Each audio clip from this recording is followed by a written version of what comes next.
Hello everyone, my self Shivankar.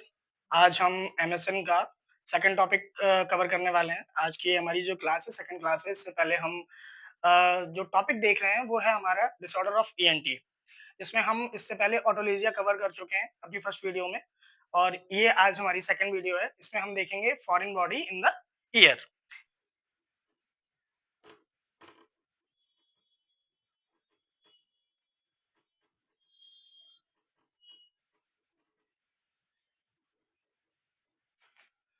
तो आज के हम इस टॉपिक से जो हमारा टॉपिक है foreign body in the year, इससे हम समझेंगे कि इसमें प्रॉब्लम क्या हो रही है, इसका निष्कर्ष निकल के आ रहा है। तो इसमें क्या है, जैसे ये फॉरेन बॉडी मेन चीज जो हमारा प्रॉब्लम कर रहा है, वो चीज है फॉरेन बॉडी। फॉरेन बॉडी को हम कैसे समझ सकते हैं? जैसे फॉरेन बॉडी यानी कोई भी ऑब्जेक्ट हो गया। ऑब्जेक्ट क्या हो रहा है? जो ईयर कैनाल है हमारी, ईयर कैनाल में अगर जैसे कोई भी ऑब्जेक्ट जाके स्टक हो जा रहा है, तो वो हमारा होगा foreign body in the year. Object हमारे कैसे हो सकते हैं? ऑब्जेक्ट हमारे लिविंग ऑब्जेक्ट भी हो सकते हैं, लाइक जैसे हमारे मॉस्किटोज वगैरह हो गए या कोई इंसेक्ट वगैरह हो गया, या हमारे non living object. Non living object में जैसे क्या है कि बच्चे, इरेजर वगैरह है, पेंसिल है, कोई भी छोटी चीजें हैं या टॉयज वगैरह हैं, या मेटल की कोई चीज है, अगर वो ईयर कैनाल में जाके स्टक हो जाती है, तो वो भी हमारी foreign body in the year में ही आएगी। इसको हम एक डायग्राम के मेथड से समझते हैं। जैसे कि ये हमारा ईयर है और ये हमारी ईयर कैनाल। तो अगर कोई भी ऑब्जेक्ट जाके अगर हमारी ईयर कैनाल में स्टक हो जा रहा है, तो ये हमारा क्या आएगा? ये होगी हमारी फॉरेन बॉडी।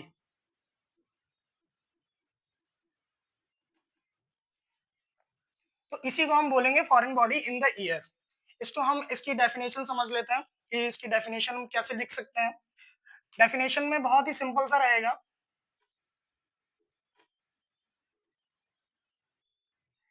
डेफिनेशन में हमें ज्यादा कुछ नहीं करना है, जैसे कि हमारा केवल एक जैसे फॉरेन बॉडी है, ऑब्जेक्ट है, तो हम इसको सिंपली डिफाइन कर सकते हैं। An object stuck in the ear canal.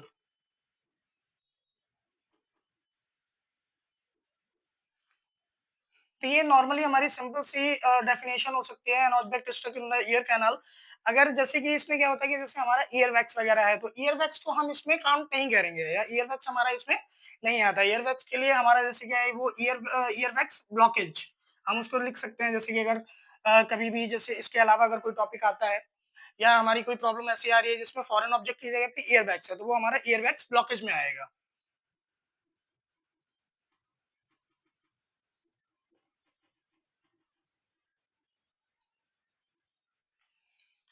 जैसे कि हमने यहाँ पे देख लिया अपनी डेफिनेशन फॉरेन बॉडी की। अब इसमें हम ये चीज़ समझते हैं कि जैसे कि इसमें हमारी इटियोलॉजी क्या-क्या हो सकती है, क्या कॉजेज़ हो सकते हैं कि फॉरेन बॉडी जो स्टक हो रही है ईयर कैनाल में। तो इटियोलॉजी में हमारे जितने भी ऑब्जेक्ट्स हैं, ऑब्जेक्ट्स में जैसे हमने यहाँ पे देखा है कि लिविंग ऑब्जेक्ट्स हैं या नॉन लिविंग ऑब्जेक्ट्स हैं, तो ये हमारी इटियोलॉजी में आएँगे। इसमें स्पेसिफिक कोई इटियोलॉजी नहीं हो सकती है।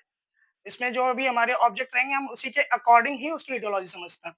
तो हम इसमें देख सकते हैं, हम इसमें लिखेंगे तो लिख सकते हैं इटियोलॉजी के बारे में, इसको 2 तरीके से लिख सकते हैं। तो एक हमारी जैसे हम यहाँ पे हेडिंग ले लेंगे इटियोलॉजी, जिसमें हमारा लिविंग, लिविंग में हम देख सकते हैं कि जैसे कि इसमें हम लिख लेंगे इंसेक्ट, फ्लाई, मॉस्किटो,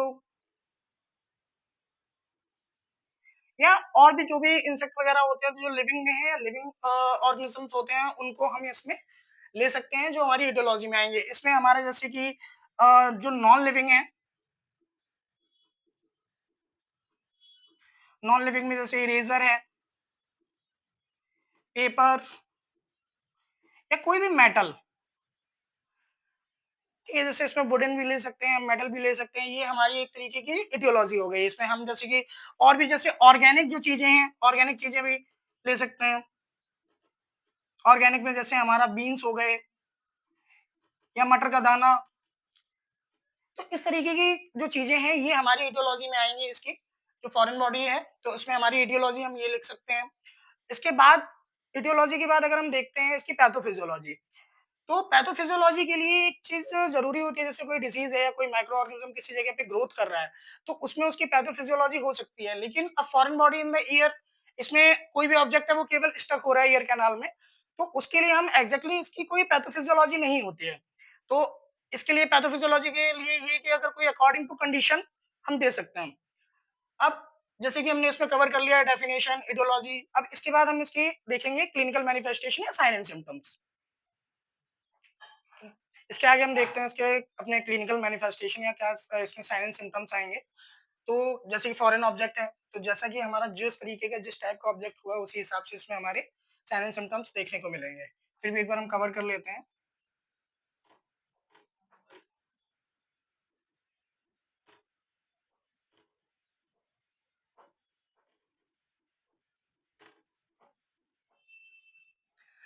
इसमें क्लिनिकल मैनिफेस्टेशन में हमें क्या-क्या देखने को मिलेगा? जैसे कि ऑब्जेक्ट है, अगर ईयर कैनाल में कोई ऑब्जेक्ट फँसा हुआ है, तो उसमें हमें क्या लगेगा, जैसे क्या है कि जो भी पेशेंट है, जो भी इंडिविजुअल है, उसको सुनने में प्रॉब्लम होगी। तो इसमें हमें पहला साइन जैसे देखने को मिल जाएगा हियरिंग लॉस।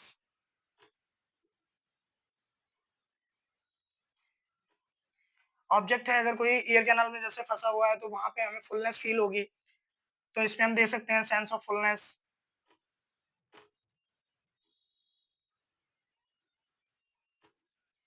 अगर ऑब्जेक्ट कोई मेटल में है या उस ऑब्जेक्ट ने कोई ट्रॉमा कॉज़ किया है, तो वहाँ पे हमें पेन देखने को मिलेगा। जैसे कि हमने लास्ट टॉपिक में ऑटोलेसिया देखा था, तो वहाँ पे हम यहाँ पे दे सकते हैं, या तो हम ईयर एग लिख सकते हैं, या इसको हम ऑटोलेसिया भी लिख सकते हैं।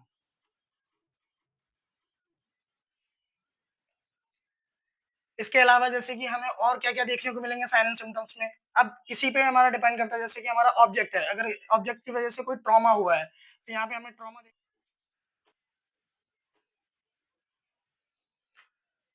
इसके अलावा जैसे हमें और क्या-क्या चीज़ें देखने को मिल सकती हैं, जैसे हमारा हियरिंग लॉस हो गया, सेंस ऑफ फुलनेस, ईयर एक हो गया, ट्रॉमा हो गया। अब ट्रॉमा हुआ है तो वहाँ पे हमें ब्लीडिंग भी देखने को मिलेगी, पेशेंट को इचिंग हो सकती है।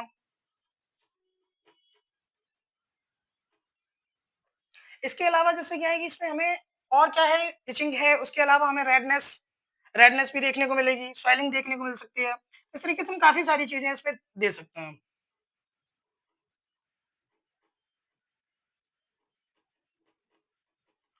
अच्छा, जैसे कि हमने इसमें अभी देख लिया अपने क्लिनिकल मैनिफेस्टेशन या क्या-क्या साइन एंड सिम्पटम्स आएँगे, उसके हिसाब से हम ये सारी चीज़ें हो गई। अब इसके बाद हम इसमें देखेंगे अपना डायग्नोस्टिक इवैल्यूएशन, कौन-कौन से डायग्नोस्टिक इवैल्यूएशन कर सकते हैं इसको देखने के लिए, या कोई भी ऑब्जेक्ट है, तो उसको हम कैसे चेक कर सकते हैं। तो उसके लिए हम डायग्नोस्टिक इवैल्यूएशन में जनरली अ, फिजिकल एग्ज़ामिनेशन कर सकते हैं। इसके अलावा हम इसमें हिस्ट्री कलेक्शन कर सकते हैं। अगर कोई ऑब्जेक्ट है काफ़ी टाइम हो गया है उसको ऑब्जेक्ट को फँसे हुए, या कोई इंसेक्ट है वो काफ़ी टाइम पहले से गया हुआ है, तो उसमें हिस्ट्री कलेक्शन, फिजिकल एग्ज़ामिनेशन कर सकते हैं। इससे पहले हमने देखा था कि जैसे ईयर में अगर कोई प्रॉब्लम है तो उसके इसके लिए जैसे ऑटोस्कोप आता है, तो हम इसमें ऑटोस्कोपिक एग्ज़ामिनेशन भी कर सकते हैं।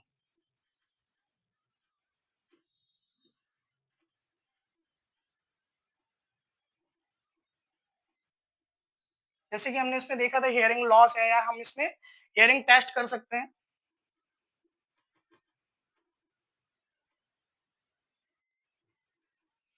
अगर इसके अलावा जैसे कि कोई फॉरेन ऑब्जेक्ट है, जो स्टक हुआ है, उसने वहाँ पे कोई ट्रॉमा कॉज़ किया है, वहाँ पे बैक्टीरियल इन्फेक्शन हो रहा है, तो उसमें हम क्या है कि सीबीसी भी कर सकते हैं।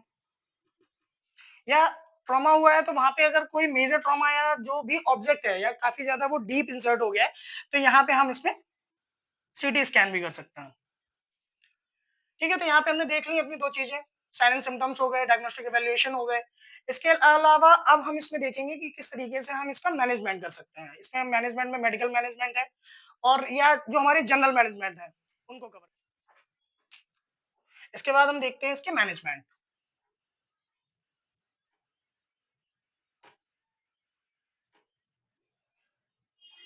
अब कोई फॉरेन ऑब्जेक्ट है, जो ईयर कैनाल में स्टक हुआ है, तो उसमें हमें क्या है कि मैनेजमेंट में हमें जनरल मैनेजमेंट देखना है। तो जनरल मैनेजमेंट में हम इसमें इरिगेशन कर सकते हैं, सक्शनिंग कर सकते हैं, या इंस्ट्रूमेंटेशन कर सकते हैं। तो मैनेजमेंट में क्या है कि अकॉर्डिंग टू द ऑब्जेक्ट,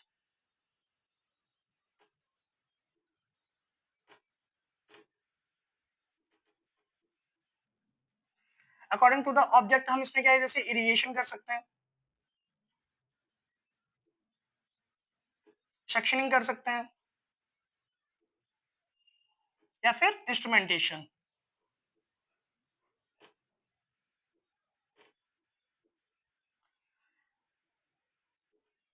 ये हमारे जनरल मैनेजमेंट है। अगर कोई भी ऑब्जेक्ट है जो ईयर कैनाल में स्टक हुआ है, तो उसके लिए हम इरिगेशन, सक्शन या इंस्ट्रूमेंटेशन कर सकते हैं। अगर ऑब्जेक्ट की वजह से कोई ट्रॉमा हुआ है या उसमें ब्लीडिंग हो रही है, स्वेलिंग या रेडनेस आ रही है, तो अकॉर्डिंग टू द सिचुएशन हम उसमें मेडिकेशन भी चला सकते हैं। तो मेडिकल मैनेजमेंट में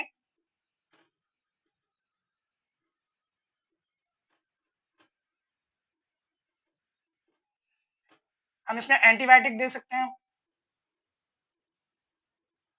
अब जैसे कि ट्रॉमा कॉज़ हुआ है, किसी ऑब्जेक्ट की वजह से अगर ट्रॉमा कॉज़ हुआ है, तो वहाँ पे पेन देखने को मिलेगा, तो हम इसमें एनाल्जेसिक दे सकते हैं। अगर कोई बैक्टीरियल इन्फेक्शन या वायरल इन्फेक्शन है, तो अकॉर्डिंग टू द वायरस या बैक्टीरिया, तो हम उसमें एंटीबैक्टीरियल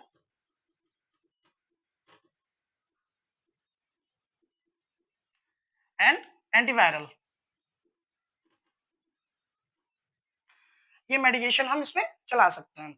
इसके अलावा जैसे कि हमने देख लिया मैनेजमेंट में जनरल एंड मेडिकल मैनेजमेंट हमारे हो गए हैं। इसके अलावा अब इसमें सर्जिकल मैनेजमेंट। तो जैसे कि फॉरेन बॉडी है, तो वो अलग-अलग टाइप की हो सकती हैं या उसमें हमारे लिविंग या फिर नॉन लिविंग ऑब्जेक्ट जिस तरीके से भी होते हैं, तो सर्जिकल मैनेजमेंट में हमारा जो मैनेजमेंट होगा, वो अकॉर्डिंग टू द ऑब्जेक्ट। अगर कोई भी ऑब्जेक्ट है, वो बहुत ज़्यादा अगर डीप इंसर्ट हो गया है कैनाल में, तो उसके लिए हमें सर्जिकल प्रोसीजर करना पड़ेगा, लेकिन वो हमारा अकॉर्डिंग टू द कंडीशन चलेगा। इसमें तो हमारा केवल मैनेजमेंट में केवल 2 चीज़ें रहेंगी, एक तो हमारा general and medical. Surgical according to the condition हो जाता है और इसके अलावा इस टॉपिक में बचा है हमारा नर्सिंग मैनेजमेंट। और जैसा कि हम लोगों ने आपको फर्स्ट वीडियो में बताया था कि जो हमारे मैनेजमेंट रहेंगे नर्सिंग मैनेजमेंट, वो हम लास्ट में कवर करते हैं। तो ये इसके अलावा हम आपका जो नर्सिंग मैनेजमेंट रह जाएगा, वो हम आपका लास्ट में कवर कर लेंगे। और इस वीडियो में अभी तक हम लोगों ने जितना भी देखा फॉरेन बॉडी में, एक बार उसका रिव्यू कर लेते हैं। इसमें हमने सबसे पहले देखा था कि इसका इंट्रोडक्शन, फॉरेन बॉडी किस-किस टाइप की होती है, जैसे लिविंग या नॉन लिविंग। इटियोलॉजी, वही हमारी इटियोलॉजी भी रहेगी कि जिस जो हमारे ऑब्जेक्ट्स है वही हमारी इटियोलॉजी में आएँगे। पैथोफिजियोलॉजी, पैथोफिजियोलॉजी की बात करें तो उसमें कोई स्पेसिफिक पैथोफिजियोलॉजी नहीं होती है। साइन एंड सिम्पटम्स हमने देख लिए, क्या-क्या साइन एंड सिम्पटम्स इसमें आते हैं अकॉर्डिंग टू द ऑब्जेक्ट। उसके अलावा फिर इसमें हमारा मैनेजमेंट। तो आज की वीडियो हम यहाँ पे स्टॉप करते हैं और मिलते हैं नेक्स्ट वीडियो में।